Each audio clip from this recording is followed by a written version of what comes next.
ஸ்ரீ குருவாயூரப்பன் திருவடிகளே சரணம். இன்னைக்கு இந்த தசகத்தோட 3வது ஸ்லோகத்தை பார்க்கலாம். முதல்ல வார்த்தைகளை பிரித்து சொல்லலாம், பிறகு ஒவ்வொரு வரியும் சேர்த்து சொல்லலாம். துக்தாம்போதே மத்யபாஜி திரிகூட்டே दुग्धाम्बोधे मध्यभाजी त्रिकूटे क्रीटन् शैले यूतपोऽयं वशाभिः क्रीडन् शैले यूतपोऽयं वशाभिः सर्वान् जन्तूनत्यवर्तिष्ठ शक्त्या सर्वान् जन्तूनत्यवर्तिष्ठशक्त्या त्वद्भक्तानां कुत्र नोत्कर्षलाभः त्वद्भक्तानां कुत्र नोत्कर्षलाभः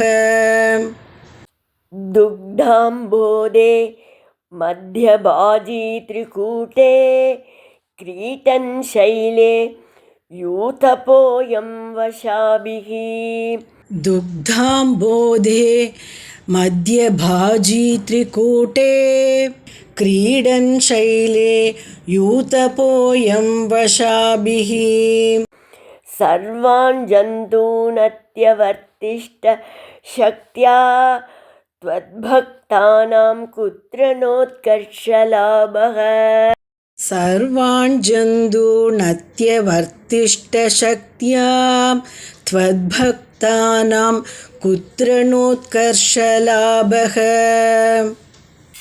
இப்போ நாம் இந்த ஸ்லோகத்தோட வார்த்தைகளை பிரித்து அர்த்தங்களை பார்க்கலாம். யூதபக அயம், யானை கூட்டத்தின் தலைவனான இந்த கஜேந்திரன். துக்த அம்போதே, பார்க்கடலின். மத்தியபாஜி, நடுவிலுள்ள. திரிகூட்ட சைலே, திரிகூட்டமலையில். வஷாபிகி கிரீடன், பெண் யானைகளுடன் விளையாடிக்கொண்டு. சக்தியா, தன் வலிமையால். சர்வான் ஜந்தூன், எல்லா பிராணிகளுக்கும்.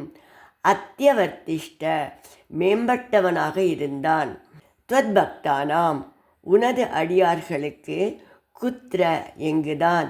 உத்கர்ஷ லாபக, ந, மேன்மை கிடைப்பதில்லை. இப்போ இந்த ஸ்லோகத்தை முழுவதுமாக பாராயணம் பண்ணி இதோட முழு அர்த்தத்தையும் பார்க்கலாம்.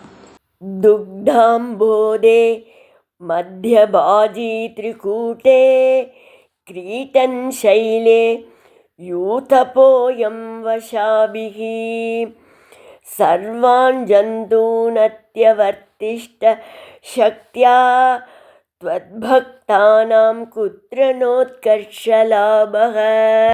யானை கூட்டத்தின் தலைவனாக இருந்த இந்த யானை பார்க்கடலின் நடுவில் உள்ள திரிகூட்டமலையில் பெண் யானைகளுடன் விளையாடி கொண்டிருந்தது. அந்த கஜேந்திரன் எல்லா உயிர்களை காட்டிலும் மிகுந்த வலிமை பெற்றிருந்தது என்று சொல்லிவிட்டு பட்டதிரிகள், குருவாயூரப்பா, உன் பக்தர்களுக்கு எங்கேதான் மேன்மை கிடைப்பதில்லை என்று கூறுகிறார்.